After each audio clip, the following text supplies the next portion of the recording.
আজকে দেখলাম ছাত্রছাত্রীদের নিয়ে অনেকেই অনেক রকম মন্তব্য করতেছেন।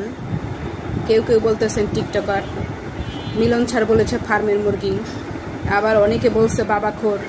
আসলে এই যে ছেলে মেয়েগুলো পরীক্ষা দিতেছে, এরা কারা? এরা আপনার, আমার এবং আমাদের সন্তান। এরা রাজনীতির ঊর্ধ্বে, এরা বিএনপি না, জামাত না বা এনসিপিও না। তাহলে এদের নিয়ে কেন আমরা এই ধরনের কথাবার্তা মন্তব্য করব?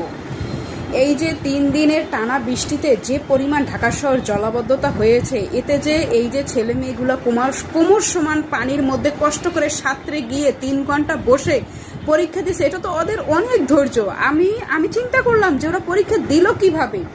না, এটা তো সম্ভব না। ওরা পরীক্ষা দিল কিভাবে? আমি মিলন স্যারকে বলবো, মিলন স্যার আপনি বোঝেন কম, কথা বলেন বেশি, কাজের বেলায় ঠন।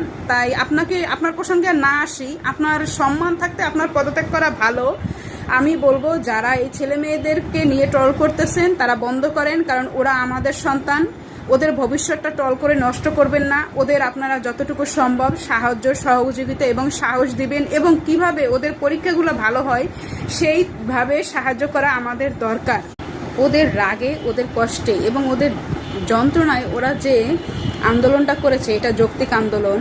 তাই আবার দেখলাম যে আইনশৃঙ্খলা বাহিনী ওদের উপরে লাঠিপেটা করে। তা আমি আইনশৃঙ্খলা বাহিনী এবং সকল প্রশাসনকে বলবো যে আপনারা আপনাদের ছেলে মেয়েদের উপরে নমনীয় এবং কোমল থাকেন। এরা আমাদের সন্তান, আপনাদের সন্তান। দয়া করে এদেরকে 24-এর মতো কোনো আক্রমণ বা কোনো আক্রোশের মাথায় রাখবেন না। ওদের ভবিষ্যৎটা নষ্ট করবেন না।